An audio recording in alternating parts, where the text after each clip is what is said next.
This is a new frontier, my sexually repressed friend. Our chance to finally move up the social food chain. Gillian, you have played in many TV series, but Sex Education is completely different. What made you decide to get involved into this project? Because it's completely different. And because it's funny, and I don't get offered comedy very often, and the opportunity was too good to pass up. And I really liked her. I really liked the character of Jean, and I liked the dynamic between her and her son, and I laughed through the whole reading of it. You know, every episode I laughed out loud, and that's so rare. Sex Education, it's also about parent and child relationship.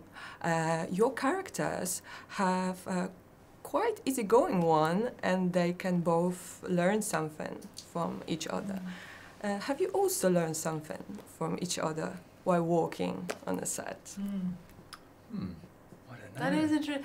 Well, I have to say that in playing these scenes with Asă, where he is properly going through puberty and the awkwardness and not wanting to talk about stuff and closing down and pushing his mother away. My son, I have two sons, but they're younger than Asă's age, and they haven't got to that point yet.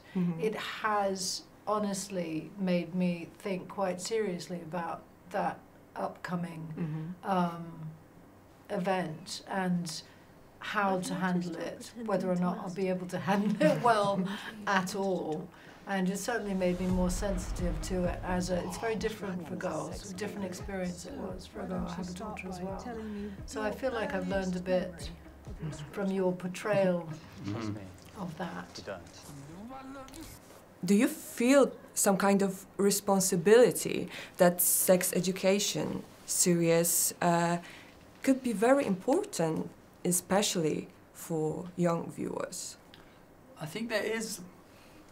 There's certainly a responsibility to be truthful and to be honest in what we're telling people and what we're showing people, because so many people might watch this. We don't want to spread false information or anything like that. But I think, yeah, I mean, sex education isn't, across the world, it isn't taught, it's not really taught well anywhere. And it's a tricky discussion for anyone to have, with especially with your parents, and it is a bit of a taboo subject. So to be able to have a show which is very frank about it and talks about sex and how it really is, and the messiness of it, and the humor in it, and to show that, and to show that that's okay and that's normal, I think is really important to, especially for young people who don't have that something to reference or to understand. You are at the beginning of your career, and in Sex Education you had to play very bold scenes. Was it a huge challenge for you? Yeah, definitely. It took a lot of guts. I was saying before that in the morning of some of those bold scenes, I thought, I don't think I'm actually going to be able to do this. But then once you break through it, it's so rewarding. And I think it's kind of like, it's a baptism of fire. It is liberating. It's liberating, yeah. Definitely. I think for me, I've been acting since I was 9, but this is the most vulnerable I've been physically. I've not been, even like when it comes to the swimming in like little panties. I mean, I've not really been that exposed. So yeah, liberating. Sex education, it's not only about sex among teenagers. It's also about such important things like acceptance, tolerance, friendship, loneliness. What do you think? What could young viewers learn watching this series? I mean, everything you just said, that's, a really nice way to put it. I think sex is kind of, obviously it's kind of a driving force in the show, but it kind of is also the backdrop to it, and actually the more important stuff comes to the forefront.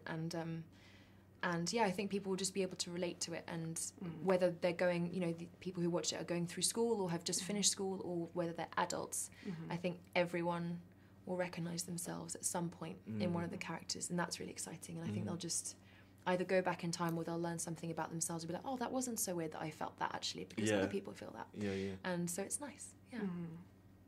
I concur. I concur.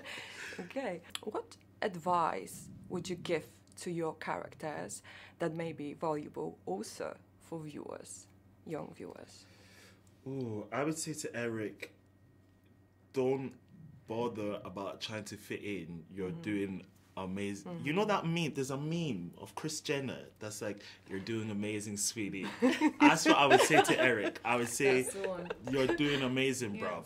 Like, you're gonna find your people one day. If you feel ostracized at the moment, one day, I promise you, it's all gonna make sense. And all the things that you thought were not great about you, or that are not making you popular and all this stuff, they're gonna be the things that everybody will love about you eventually. So you're gonna find your people one day. So carry on doing you, mate. Amazing. That's what I'd say. That's amazing. Yeah, I think just I'd wanted to carry on being fierce and independent, and brush off the nonsense people who are bullying her or telling her what to do, and to be patient with herself and allow people in. Allow people in and let yourself be loved a bit, you know, because you can't really go wrong with that. Yeah, and she's lovable. Yeah.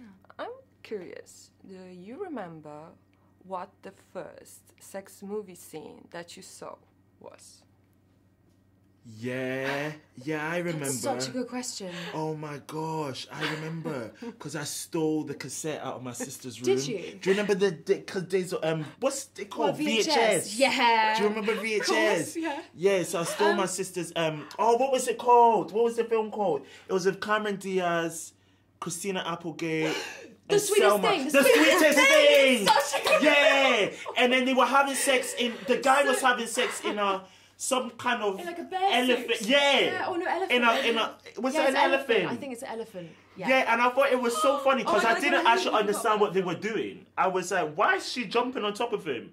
I can't. Because obviously you couldn't really see what you going on can't in it. really So I was like, what's going on? I was like, what's going on? And then obviously a couple of years later, I understood what that was. I can't remember. I can't remember at all what the first one was. I can't remember. I don't. I watched like Harry Potter and like Narnia, so I don't really know what the first one was. Those ones are pretty saucy, mate. I really can't remember. That's really sad, isn't it?